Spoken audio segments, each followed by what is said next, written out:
సరే, రాముడి చరిత్రని ఇప్పుడు రాముడు ఒక రాజారాముడిగా మనం చూద్దాం.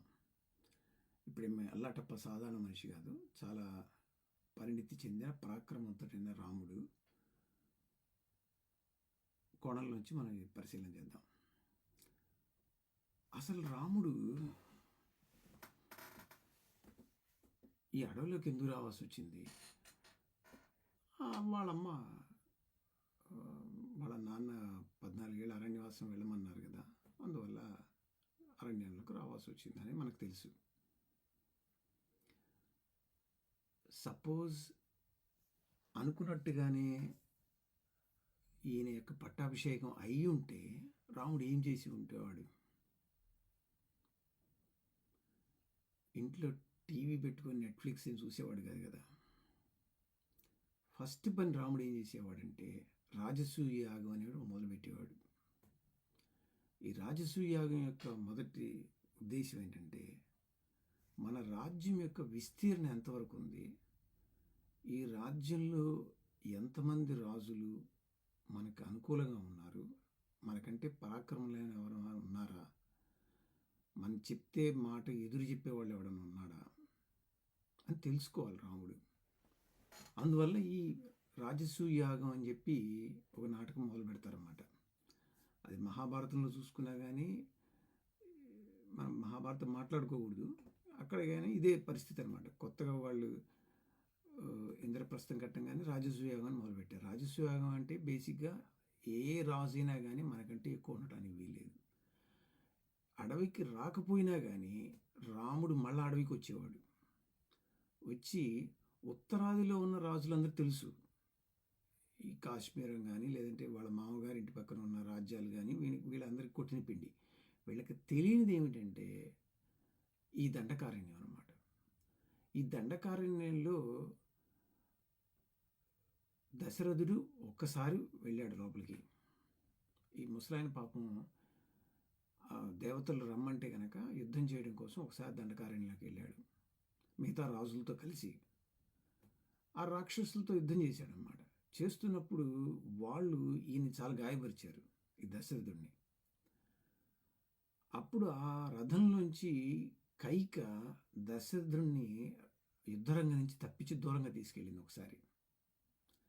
సరే, బతుకు జీవుడు అని ఒక ప్రదేశంలోకి వచ్చిన తర్వాత మళ్ళీ అక్కడ రాక్షసులు ఈయన మీద పడ్డారన్నమాట. అక్కడ ఇంకా గాయాలైన ఈయనకి. మళ్ళా కైకి అక్కడి నుంచి తప్పించి ఇంకా దూరంగా తీసుకెళ్ళింది అనమాట. ఇక బతుకు జీవుడా అని చెప్పి ఆయన అక్కడి నుంచి ఇంటికి వచ్చేసాడనమాట. ఈ 2 సార్లు యుద్ధరంగం నుంచి నన్ను రక్షించింది కాబట్టి 2 వరాలు ఇస్తాను అన్నాడు ఆయన దశరథుడు. సరే, ఇక అక్కడి నుంచి మనం కోసల దేశం దాటి బయటికి వెళ్ళే ప్రసక్తి లేదు, అక్కడే ప్రశాంతంగా ఉన్నాడన్నమాట. కానీ రాముడికి రాజ్యాధికారం వచ్చిన తర్వాత రాముడు ఇట్లా ఇంట్లో కూర్చున్న రకం కాదు. అసలు మన రాజ్యం యొక్క బార్డర్స్ ఏమున్నాయి, ఎంత దాకా రాజ్య విస్తీర్ణం ఉన్నది అనేది రాముడు ముఖ్యంగా తెలుసుకోవాల్సింది. మనకి ఉదాహరణగా మనం ఇల్లు కొనుక్కున్నాం, మనం ఆ ఇంటికి వెళ్ళగానే ముందు ఏం చూసుకుంటాం, మన బార్డర్స్ ఎంత ఉన్నాయి, మన సరిహద్దు ఎంత ఉంది అని మనం చూసుకుంటాం కదా. ఇలాంటి చూసుకొని ఒకే ఒక వెధవ ఎవరున్నారంటే నెహ్రూ అనమాట. 1947 ఇన్స్టిట్యూట్ ఆఫ్ యాక్సెషన్ వచ్చినప్పుడు రాజా రణజిత్ సింగ్ రాసిన పేపర్లు నేను చదివానమాట. ఎక్కడి నుంచి టిబెట్ దాకా, ఎక్కడి నుంచి కాశ్మీర్ చివరి దాకా రాజ్యం తనది ఇండియాకి అలైన్ చేస్తున్నా అని చెప్పి దాని డాక్యుమెంట్ రాసిచ్చాడనమాట. 47లో డాక్యుమెంట్ 62 దాకా చూసుకోలేదు. చైనాకి టిబెట్కి బార్డర్లో ఎంతవరకు మన ఇండియాది, ఎంతవరకు చైనాది అనేది క్లారిటీ లేదనమాట. అది రామాయణం చదువుకుంటే, లేదంటే రామాయణం మీద కనీసం భక్తి అన్నా ఉంటే నెహ్రూ ఆ తప్పు చేసేవాడు కాదు. సరే, రాముడు ఇది ఒక అవకాశంగా మార్చుకున్నాను అనమాట. ఎటు నేను ఇక్కడ ఉన్నా కానీ రేపొద్దున అరణ్యాలకు వెళ్ళి నా బార్డర్ లేవో నేను చూసుకోవాలి. సరే, మా అమ్మ దీనికే పంపించింది కాబట్టి ఆ పనే చేసుకుంటా అన్నాడు. అందువల్ల రాముడి ప్రయాణం ఎప్పుడు సౌత్ వైపు వెళ్తుంది అనమాట, అంతేగాని మళ్ళీ హిమాలయాల వైపు మాత్రం పోలే. ఎందుకంటే ఆ ఏరియా అంతా తెలుసు ఎంతవరకు తన రాజ్యాధికారం అనేది. తెలియంది ఏంటంటే ఈ దండకారణ్యం. దండకార్యంలో ఈయనకి సహాయం చేసేవాళ్ళు మునులు ఒక్కళ్ళే అనమాట. ఎంతవరకు వాళ్ళు ఇంకా కిందకు పో కిందకు పో కిందకు పో అని చెప్తున్నారు అనమాట. ఇక్కడి నుంచి 5 పర్లాంగులు అటు నుంచి ఒకటి. సరే ఎక్కడ ఎదురు రాలేంది ఈ కరదూషణ దగ్గర అనమాట. యాక్చువల్గా బ్యాటిల్ ఫీల్డ్ స్టార్ట్ అయింది. హీ వాజ్ హ్యాపీ రాముడు. ఒకడిని లేపేశాం మనం, ఒక అడ్డంకి లేదు ఇక మన రాజ్యానికి, ఇక్కడ దాకా మన బార్డర్లు ఉన్నాయని. అదే రావణాసుని ఒక్కటే చంపడం లక్ష్యం అయితే కనుక రాముడికి ఈ కరదూషణాన్ని చంపేవాడు కాదు. లక్ష్మణ వీళ్ళిద్దరిని చెట్టు కట్టారా, కరణి దూషణ్ణి, ఎటు నువ్వు శూర్పణఖ ముక్కు చెవులు కోసావు కాబట్టి ఇది రావణాసుడు ఎక్కడున్నా కానీ వాడికి అంటిస్తుంది. చూసావా నీ తమ్ముళ్ళని అక్కడ వాడు కట్టేశాడు రాముడు, నువ్వు ఇక్కడ చూస్తూ కూర్చున్నావు అని చెప్పి వాడిని ప్రేరేపిస్తుంది. వాడే వస్తాడు వాడు. అప్పుడు డైరెక్ట్గా రావణాసుడితో యుద్ధం అప్పుడే జరిగేది అనమాట. రాముడి యొక్క ప్రధానమైన ఉద్దేశం రావణాసుని చంపడం అనేది కాదు. రావణాసుని మీద కేసులు ఉన్నాయి వాడి మీద, వాడిని చూడాలి. కానీ రాముడు, రాజారాముడు కేవలం ఒక పని మీద బయలుదేరాడు అనమాట. మన ఒక మోడీయే విదేశీ యాత్రలు అన్నప్పుడు ఒక కంట్రీకి పోవడం అనమాట. ఒకసారి యూఏ చూసుకుంటాడు, ఆ తర్వాత నార్వే, స్వీడన్, తర్వాత మెలోడీ పాడుకుంటూ మళ్ళీ ఇంటికి తిరిగి వస్తాడనమాట. అలాంటి రాముడు ఒక్క చిన్న కార్యం కోసం లోపలికి పోవడం అనమాట. ఒకేసారి చాలా పనులు చుట్టబెట్టాలన్నమాట. ఒక పక్క మునుల్ని కలుసుకోవాలి, వాళ్ళ గురించి మాట్లాడుకోవాలి, తర్వాత తన రాజ్యం విస్తీర్ణం ఎంత ఉంది, తనకి ఎదురు చెప్పేవాడేవాడు అదని చూసుకుంటూ వెళ్ళాలన్నమాట. అందువల్ల ఎప్పుడైతే సీత పోయిందో, సీతే ఒక్కడే కనుక్కోవాలి అనుకున్నప్పుడు రాముడు ఏం చేసేవాడు, అక్కడి నుంచి 5 యోజనాల దూరంలో మన అగస్త్యాస్త్రం ఉందన్నమాట. మళ్ళా లక్ష్మణ వాట్సాప్లో మెసేజ్ పెట్టు, మన అగస్త్యాస్త్రంకి ఇట్లా మిస్ అయిపోయింది సీత అని చెప్తే ఆయనే డైరెక్షన్ చెప్పేవాడు. నాయన అగస్త్యుడికి తెలియదే ఉంది నాయన, ఇక్కడి నుంచి ఇట్లా వెళ్ళాలని చెప్పేసేవాడు. ఆ పని అయిపోయేదన్నమాట. రాముడు ఆన్ ద వే సీతను చూసుకుంటూనే మిగతా పనులు కూడా చక్కబెట్టుకోవాలి. రాముడు ఒక్క విషయంలో ఒక పని చేసే రకం కాదనమాట. ఆయన ఒకేసారి 100 పనులు చేసే రకం అనమాట. సమర్థుడైన రాజు కాబట్టి. అలా వీడు కబంధుడు చెప్పాడు, ఇక్కడ సుగ్రీవుడు అనేవాడు ఒకడున్నాడు, వాడు తెలిసినవాడు, అన్నీ బాగా తెలిసినవాడు, ధర్మాత్ముడు, వాడితో నువ్వు సహవాసం చేయన్నాడు. సరే వీడిని చూశాడు. ఆంజనేయ స్వామి ఎప్పుడైతే నోరు మెదిపాడో, ఆంజనేయ స్వామి యొక్క అన్ని గుణాలు, క్యాపబిలిటీస్ అన్నీ తెలుసుకున్నాడు రాముడు. అరే అబ్బాయి, ఈ క్యాండిడేట్ వీడు బాగా చదువుకున్నవాడు, వీడి గ్రామర్ అది ఉంది కానీ వీడి సేవకుడు.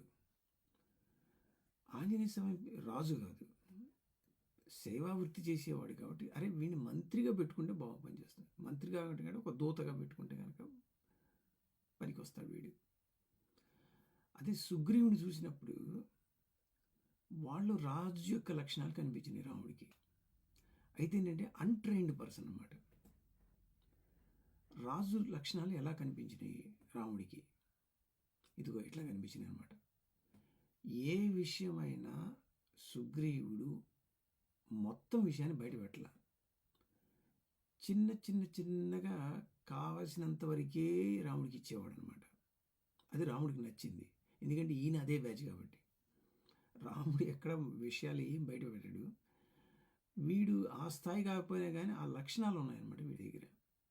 కాసేపు రాజ్యం పోయిందంటాడు, కాసేపు భార్య పోయిందంటాడు, ఈ లోపల ఏమన్నా నగలు కాస్త తెచ్చి అట్లా అందిస్తాడు, మళ్ళీ ఈ లోపల రాజ్యం కూడా చేర్చు, ఇలా రకరకాలుగా అసలు ఏం తెలియదు అంటాడు, లేదు ఈ లోపల దక్షిణానికి ఏర్పాట్లు చేస్తాడు. దిస్ ఈజ్ రాజు. రాజుకు ఉండాల్సిన లక్షణాలు ఇదే అనమాట, రహస్యత. ఇంకొకటి, ఎప్పుడైతే అన్నయ్యని వాడు అక్కడ డోర్ క్లోజ్ చేసి ఇంటికి వచ్చాడో, మొట్టమొదటిసారిగా ఒక మంత్రి మండలి అనేది వీడు స్టార్ట్ చేశాడనమాట సుగ్రీవుడు. అదే వానికి ఆ లక్షణం లేదు. వాడికి గురువు లేడు, పురోహితుడు లేడు, చెప్పిన మాట వినడు, ఒక మంత్రిమండలి లేదు, ఒక నిర్ణయం తీసుకునేటప్పుడు నలుగురితో ఆలోచించి తీసుకోవడం లేదు, ఆవేశపూరితమైన వ్యక్తి. ఎవడు కొట్టడానికి వస్తే వాడు వెంబట రాత్రి అయినా పగలైనా అట్లా పోయి కొట్టుకునే రకం అనమాట.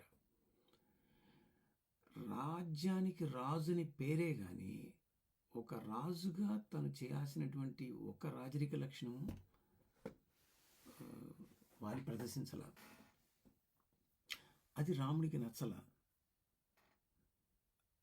రాజు అట్లా అని వాడిని ట్రైనింగ్ చేసుకుందామంటే వాడు వినే రకం కాదు.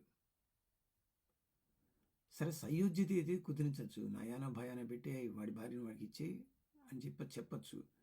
చెప్పి రాముడు తన దారిన తను వెళ్ళి అక్కడి నుంచి కమాండ్ పంపించాడు అనుకో, ఇది రేపొద్దున రాజ్యపాలన చేసి 14 ఏళ్ళు అయిన తర్వాత మీ కిష్కింధకాండలో జనాభా లెక్కలు మొదలు పెట్టాలి, అక్కడ రోడ్లు వేయాలి, 18 ఏళ్ల తర్వాతే పెళ్లి చేయాలి, ఇట్లాంటి రాముడు అక్కడి నుంచి ఆదేశాలు పంపించావు అనుకో, వాళ్ళంటాడు నువ్వెవరు చెప్పడానికి అంటాడు. ఇది నా కింగ్డము, నా మాట ఇక్కడ చెల్లాలి. మళ్ళా అదే గొడవ. రాజుగా వాళ్ళు ఒప్పుకోకపోతే తన ఇష్ట ప్రకారం చేయాలంటే రాముడికి ఇష్టం ఉండదు. ఎందుకంటే ఇదంతా ఒక తన రాజ్యంలో భాగం అని రాముడు నమ్మ విశ్వాసం. అది నిరూపించాలంటే ఒక యుద్ధం తప్పదు. రాముడికి వాళ్ళకి యుద్ధం అనేది ఇన్ఎవిటబుల్. ఇవాళ కాదంటే 10 ఏళ్ల తర్వాత అయినా సరే యుద్ధం చేయాలి అని దిగాడు అనుకో రాముడు. వాళ్ళ దగ్గర ఆయుధాలు ఉపయోగించడం, బాణాలు ఇట్లాంటివి ఏమి ఉండవు. వాడు కేవలం చేతులతో పిడిగుద్దులు కుదటం, మళ్ళీ యుద్ధాలు చేయడం తప్పించి, లేదంటే ఆ రాళ్ళు తీసేయటం, ఈ రేళ్ళు విసిరేయడం తప్పించి ఒక రాజు ఇంకొక రాజుతో యుద్ధం చేసేటటువంటి యుద్ధ నియమాలు అలాంటివి ఏమి ఉండవు వాడి దగ్గర. ఇక ఎదురెదురుగా పడితే వాలి బలం ముష్టి యుద్ధం, రాముడి బలం బాణాలు వేయటం. అప్పుడైనా కానీ ఆయుధం లేని వాడి మీద యుద్ధం ఎట్లా చేస్తాడు రాముడు? తన రాజరిక లక్షణాల్లో ధర్మయుద్ధం లేదంటే అంటే అప్పుడైనా సరే ఇదే ప్రాబ్లం వస్తుంది. నువ్వు వాడిని ఎందుకు కొట్టావు బాణం వేసి, వాడి చేతిలో విల్లు ఏం లేవు కదా అని. అట్లా అని ఈయన రాముడు మళ్ళీ యుద్ధాన్ని దిగలేడు కదా, ఎందుకంటే అది తన స్ట్రాంగ్ పాయింట్ కాదనమాట. ఏ రకంగా చూసుకున్నా కానీ వాలి ఒక పంటి కింద రాయి లాంటి వాడు అనమాట. వాడిని మార్చుకోవడానికి కుదరదు, అట్లాని వాడిని వదిలేయటానికి కుదరదు.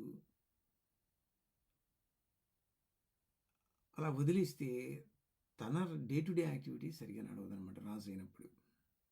అందువల్ల వాడిని ఎలిమినేట్ చేయటమే పద్ధతి. అయితే వాడి మీద ఛార్జీ షీట్ ఏం లేదు. ఏ ముని కూడా అయ్యా వాలి బాధ భరించలేకున్నాము, మా హోమగుండాల్లో అరటిపళ్ళు కొబ్బరి చిప్పులు వేసిపోతున్నాడు, మా యాగాలు యజ్ఞాలు సరిగ్గా జరగట్లేదని ఏదైనా కంప్లైంట్ ఉంటే దాని మీద పోయి కొట్టచ్చు. అలాంటి వాడి దగ్గర ఏం కంప్లైంట్ లేదు. అయితే వీడిని చంపడానికి ఒక క్లూ ఒకటి దొరికిందనమాట. ఎప్పుడైతే మతంగ ముని దగ్గరికి వీడు వెళ్ళి తప్పు క్షమించమని అడిగాడో, మతంగ ముని ఏం మాట్లాడకుండా ఇంట్లోకి వెళ్ళి తలుపులు వేసుకున్నాడు అన్నమాట.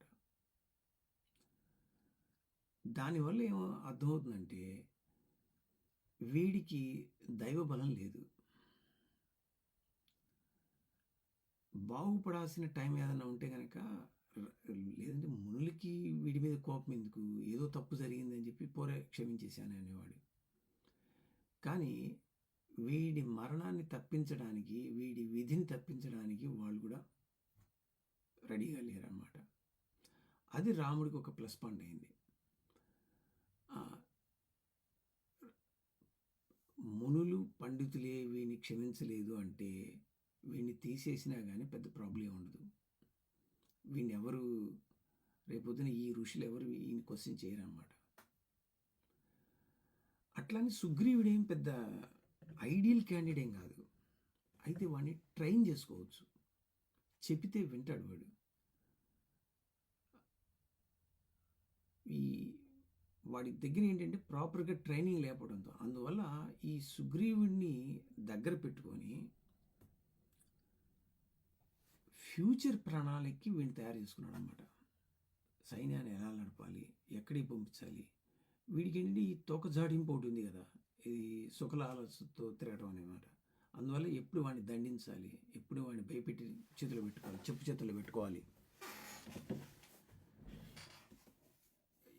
ప్రాపర్గా ఎట్లా కమాండింగ్ చేయాలి. ఒక ఉదాహరణ, ఈ ట్రైనింగ్ సరిగ్గా లేకపోవడం ఉదాహరణ మనకి యుద్ధకాండలో కనిపిస్తుంది అనమాట.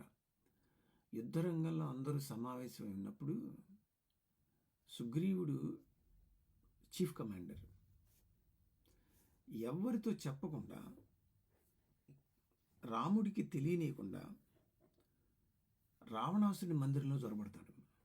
యుద్ధం జరుగుతున్న సమయంలో పోయి ఉన్నట్టుండి వాడి గొంతు పట్టుకుంటాడు అన్నమాట. దానికి 2-3 కారణాలు అయి ఉండొచ్చు. వీళ్ళ అన్న స్వర్ణమాల వీడు ఒకటి వేసుకున్నాడు అనమాట. మహిమాన్వితమైన మాల అని చెప్పి ఒక గాసిప్ ఉందన్నమాట. అది వేసుకున్న వాడికి విపరీతమైన బలం ఉంటుందని, శత్రువులు ఓడించడానికి సాధ్యపడదని, అది ఇది అన్నాడు కదా. He want to test that. ఏమో మా అన్న ఇది వేసుకొని అందరినీ చావగొట్టాడు, ఇది వేసుకొని నేను కనుక రావణాసుని వెళ్ళి వాడి గొంతు పట్టుకొని బరబరా ఈడ్చుకొని రాముడి కాళ్ళ దగ్గర పడేస్తే నాకు పేరు వస్తుంది, ఈ మాల యొక్క మహిమ ఏంటో తెలుస్తుంది అనేది ఒక కారణం అయి ఉండొచ్చు. రెండొకది, తన బలం ముందు బహుశా రావణాసుడి బలం అంత పెద్దదేం కాకపోవచ్చు. తనే పెద్ద గొప్పవాడు అయ్యి ఉండొచ్చు. 4 గుద్దులు కుదిరితే రావణాసుడు పడిపోయే బ్యాచ్ అయ్యి ఉండొచ్చు. దానికోసం ఇంత పెద్ద యుద్ధం ఎందుకు? వాడిని బరబరా ఈడ్చుకొస్తే కనుక తన పవర్ ఏంటో తెలుస్తుంది అందరికీ అయ్యి ఉండొచ్చు. లేదంటే పాపం ఎమోషనల్గానే తట్టుకోలేకపోయి ఉండవచ్చు. నా మిత్రుడు రాముడిని భార్యని తీసుకెళ్ళిన వాడు ఒక అదం దొరికింది, అది ఒక టెర్రస్ మీద ఉంటాడనమాట రావణాసురుడు. వీడెక్కడే ఒక జంప్ చేసి లోపలికి పోయి వాడిని మెడక పట్టుకుంటాడనమాట. అప్పుడు రియాలిటీ అర్థమవుతుంది. రావణాసుడు షాక్ అయినా కానీ కొద్ది నిమిషాలు తేరుకొని వీడిని పిడిగుదులు మొదలు పెడతాడనమాట. అప్పుడు సుగ్రీవుడికి తన బలం ఏమిటో తెలిసి అక్కడి నుంచి యుద్ధం నుంచి పారిపోయి వస్తాడనమాట. అది రాముడికి సిగ్గుచేటు అవుతుందన్నమాట. తన కమాండర్ ఓడిపోయి తిరిగి వస్తే తన ఆ రాజుకు సిగ్గుచేటు కదా. రాముడు కన్నెర్ర చేస్తాడు, మెత్తని చెప్పుతో కొడతాడనమాట. నాయనా, నువ్వు ఇట్లా ఎవరితో చెప్పకుండా నువ్వు యుద్ధానికి వెళ్తే ఎట్లా? యుద్ధానికి అలా వెళ్ళాలంటే నీ వెనకాల సపోర్ట్ ఉండాలి, నీకు బాడీ గార్డ్స్ ఉండాలి. బహుశా నీకేమన్నా అయితే మేము బతకగలుగుతామా? ఇంకా మాకు ఈ రాజ్యం ఎందుకు, సీత ఎందుకు? నాయన, ఇక్కడి నుంచి నువ్వు కనుక మేము చెప్పినట్టుగానే నువ్వు నడవాలి. ఆ చక్కని మెత్తని చెప్పుతో కొట్టడంతో సుగ్రీవుడి కాస్త వచ్చి ఆ తర్వాత ఆర్డర్ ఇస్తేనే వెళ్ళేవాడనమాట. ఇట్లా రాముడి వెంట నడిచి నడిచి నడిచి సుగ్రీవుడు బాగా ట్రైనింగ్ అయ్యాడనమాట. చివరికి ఎంత ట్రైనింగ్ అయ్యాడంటే మళ్ళా కిష్కింధలోకి తీసుకెళ్ళి డ్రాప్ చేస్తే గనక అయోధ్య నుంచి కూర్చో అంటే వీడు ఇక్కడ కూర్చుంటాడు, నుంచో అంటే ఇక్కడ నుంచుంటాడు అనమాట. తద్వారా రాముడికి ఒరిగేది ఏంటంటే ఒక యూనిఫామ్ రూలింగ్ అనేది తీసుకురావచ్చు. ఎప్పుడైనా మనకి ఆఫీసులో కూడా తెలుస్తుంది అనమాట. ఒక పెద్ద మన సీనియర్ మన మేనేజర్ ఎవడు ఉన్నాడు అనుకో, ఈ మేనేజర్ తన కింద ఉన్న 10 మందిలో ఒకడు బాగా టాలెంట్ ఉండేవాడు ఉండొచ్చు, అన్ని పనులు వీడికి మేనేజర్ లాగా చేయొచ్చు, అన్ని బాగా. అయితే ఏంటంటే తల బిరుసు, తను కూర్చోమంటే ఎందుకు కూర్చోవాలనే రకం అనమాట. ఎందుకంటే తాను అన్నీ చేయగలిగేవాడు. మేనేజర్కి అది బాగా ఇరిటేషన్ వస్తుంది అనమాట. వీడి టాలెంట్ ఎవరికి కావాలి, ఎప్పుడు అవసరం వస్తుందో ముందు వీడిని నెట్టేయాలని చూస్తాడు. కాస్త టాలెంట్ లేకపోయినా కానీ తను చెప్పిన మాట వినే రకం అయితే కనుక మేనేజర్కి ఇష్టం అనమాట. ఆ టీం లీడర్ వీడే ఉండాలి. తనకంటే టాలెంట్ తక్కువ ఉన్నా కానీ ఎక్కువ ఉన్నా కానీ తన మాట చెల్లుబాటు అవ్వాలి. అందువల్ల తనకంటే తక్కువ స్థాయిలో ఉన్న సుగ్రీవుని చేరదీశాడు, ట్రైనింగ్ చేసుకున్నాడు. అందువల్ల రాముడికి పెద్దగా మనం ఇందాక అనుకున్నట్టుగా పెద్దగా రాముడికి బెనిఫిట్ లేకపోయినా కానీ ఒక రిలయబుల్ ఏజెంట్గా మాత్రం సుగ్రీవుని తయారు చేసుకోగలిగాడు. మిగతా రాజలక్షణాలన్నీ వీడి దగ్గర ఉన్నాయి, చెప్తే వింటాడు. తర్వాత తారే సర్టిఫికేట్ ఇస్తుంది అనమాట వీడికి. వీడు ఎవరినైనా సరే టెస్ట్ చేస్తేనే నమ్ముతాడు, చాలా తెలియగలవాడు, అది ఇది అని చెప్పి వాలికి సుగ్రీవుని గురించి చెప్తుంది. అన్నకి తన తమ్ముడి యొక్క టాలెంట్ తెలుసుకోలేకపోయాడు అన్నమాట. మంచి క్యాండిడేట్ని తీసుకెళ్ళి రాముడి చేతిలో పెట్టి తన మృత్యుని తనే తెచ్చుకున్నాను అన్నమాట. అది రాముడు 5 నిమిషాలు మాట్లాడంగానే వీడి పరిస్థితి అర్థమైంది. వీడు ఎట్నుంచి వస్తున్నాడు, ఎక్కడ ప్లాన్ వేస్తున్నాడు ఇవన్నీ. అయితే ఏంటంటే రాముడి యొక్క మెగా ప్లాన్స్ కాబట్టి సరే కానీ అని అనమాట. ఆ రకంగా తీసుకోవచ్చు.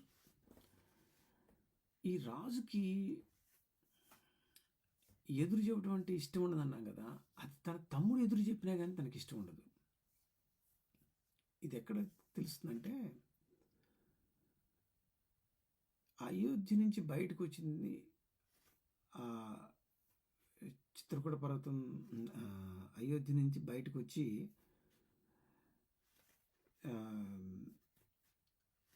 అడవిలోకి ఉంటారు కదా, దండకారణ్యంలో.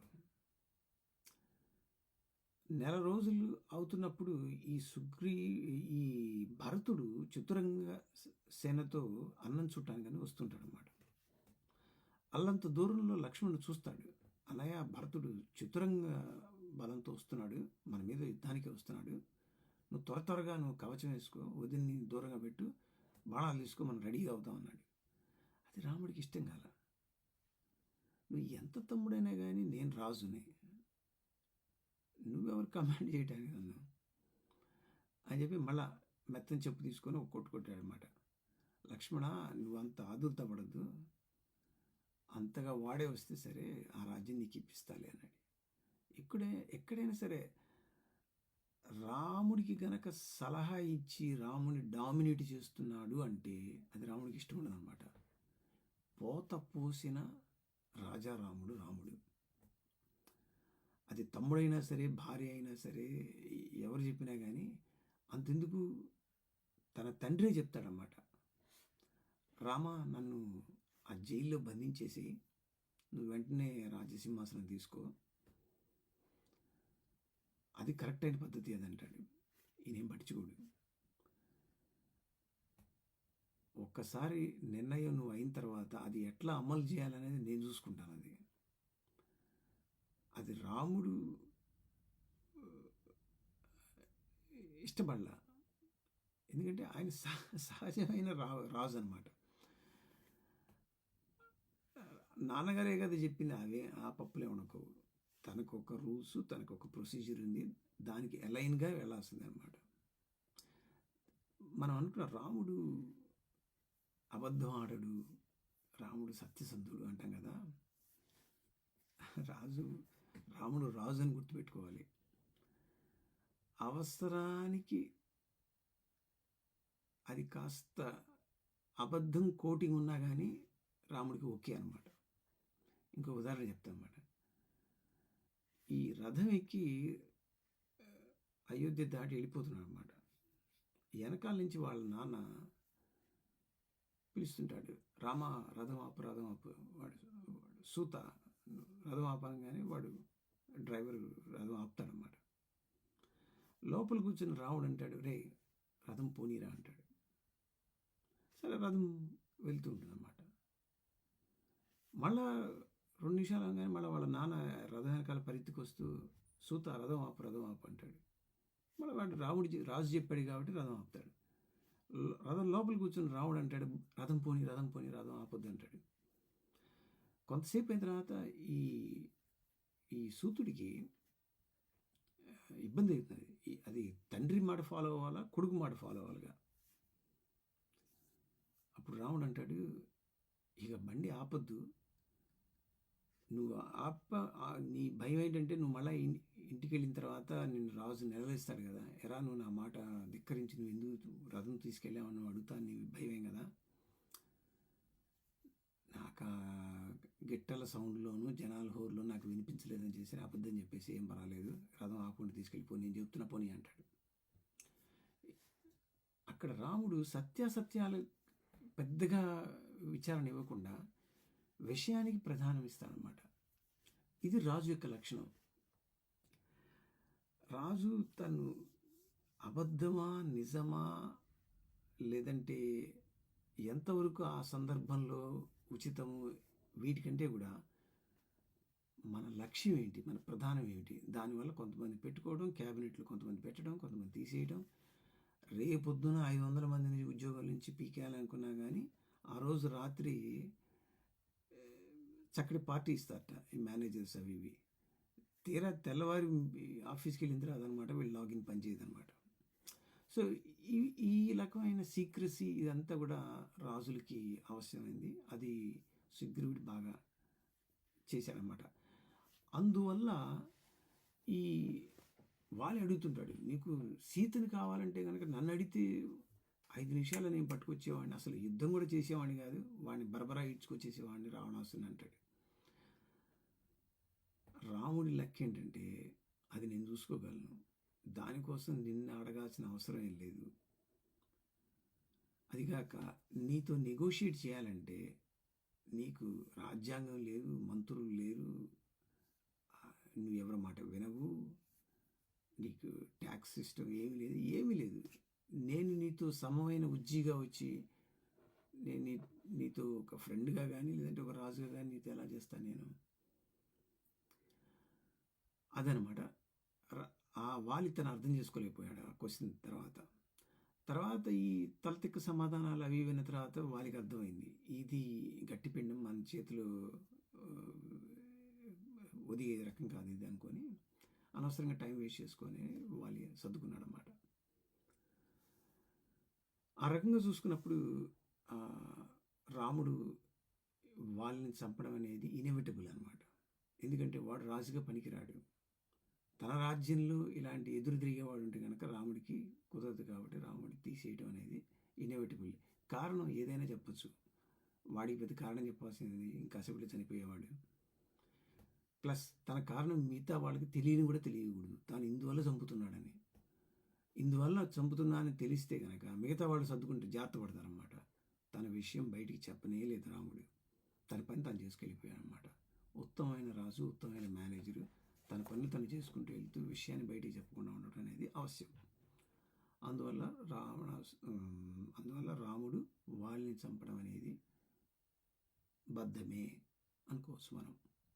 సరే, మనం కాస్త జ్యోతిష్యంలో ఏమైనా దొరుకుతాయేమో చూసుకుందాం, తర్వాత కాస్త తత్వ విచారణ అనేది కాస్త చేద్దాం.